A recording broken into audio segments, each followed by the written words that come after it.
అన్నిటికన్నా ముఖ్యంగా నాకు తెలిసిన విషయం, కొంతమంది మా జిల్లా నాయకులు బీఆర్ఎస్ తోని పొత్తు పెట్టుకుంటున్నట్టు నిన్న సాక్షి పేపర్లో వచ్చింది. కనుక ఇది మేము తీవ్రంగా ఖండిస్తా ఉన్నాం. రాష్ట్ర ముఖ్యమంత్రి రేవంత్ రెడ్డి గారు బీఆర్ఎస్ పార్టీని బొందబెట్టాలని వాళ్ళు ప్రయత్నం చేస్తే, వీళ్ళే కాంగ్రెస్ పార్టీని బొందబెట్టాలని మీరు ప్రయత్నం చేస్తున్నట్టు నాకు అనిపిస్తుంది.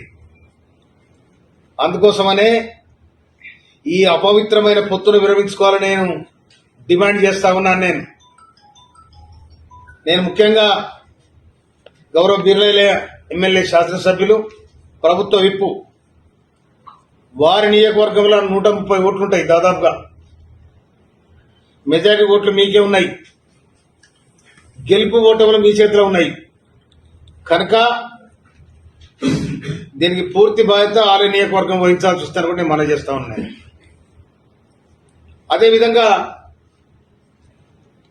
ఈ డీసీసీ అధ్యక్షుడు కానీ, చైర్మన్ కానీ మీకు బంధుత్వం ఉండి ఇళ్ళకి తీసుకుపోయండి, మందు పోయండి, అన్నం పెట్టండి, బిర్యానీ పెట్టండి, నాకు అభ్యంతరం లేదు. కానీ పార్టీ పరంగా అక్రమంగా పొత్తులు పెట్టుకొని, బంధుత్వాన్ని పెట్టుకొని బీఆర్ఎస్ పార్టీకి మీరు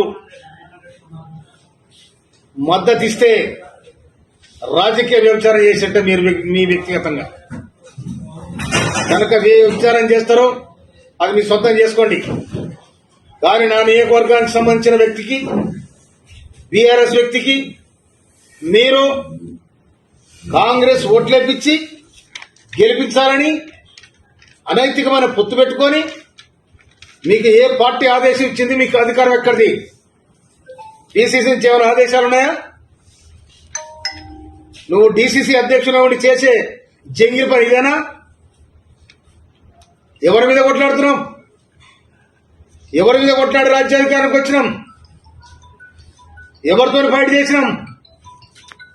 బీఆర్ఎస్ బొందబెట్టి రేవంత్ రెడ్డి గారు, రాష్ట్ర ముఖ్యమంత్రి రేవంత్ రెడ్డి గారి నాయకత్వంలో నికారస్గా నల్లగొండలో 11 సీట్లు గెలిచినాం, 2 పార్లమెంటు సీట్లు గెలిచినాం. ఇవాళ జిల్లా మొత్తం కూడా కాంగ్రెస్ పార్టీ ఆధీనంలో ఉంది. కానీ మీరు చేసే పనేటిది? ఈ లుచ్చ పని బంద్ చేయాలని హెచ్చరిస్తా ఉన్నాను. కాంగ్రెస్ పార్టీ బతే మనమందరం బతాం. కాంగ్రెస్ పార్టీకి ముళ్ళు తాకితే మన గుండె మీద ముళ్ళు తాకుతుంది.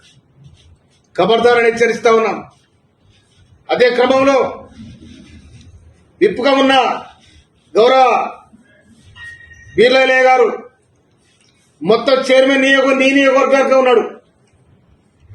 డీసీసీ అధ్యక్షుడు నీ నియోజకవర్గమే. మీరు కూడా ప్రభుత్వ విప్పుగా ఉన్నారు, కాంగ్రెస్ పార్టీ ఎమ్మెల్యేగా ఉన్నారు. అన్ని చూసుకుంటా మౌనంగా మీరు ఉన్నారు అంటే దాంట్లో మీ పాత్ర కూడా ఉన్నదని నేను అనుకోవాల్సి వస్తుంది. అందుకోసమనే రేపు పొరపాటున కనుక బీఆర్ఎస్ అభ్యర్థి గెలిస్తే మీ నైతికంగా రాజీనామా చేయాల్సి ఉంటుంది. ఖబర్దారని చెప్తా ఉన్నాను. మీరు లోపాయికారిగా ఏ ఒప్పందం గురించుకున్నారు నాకు తెలియదు. అసలు బీఆర్ఎస్ తోనే అలయన్స్ పెట్టుకునే దమ్ము అవకాశం ఎవరిచ్చింది మీకు? పీసీ చెప్పిందా? ముఖ్యమంత్రి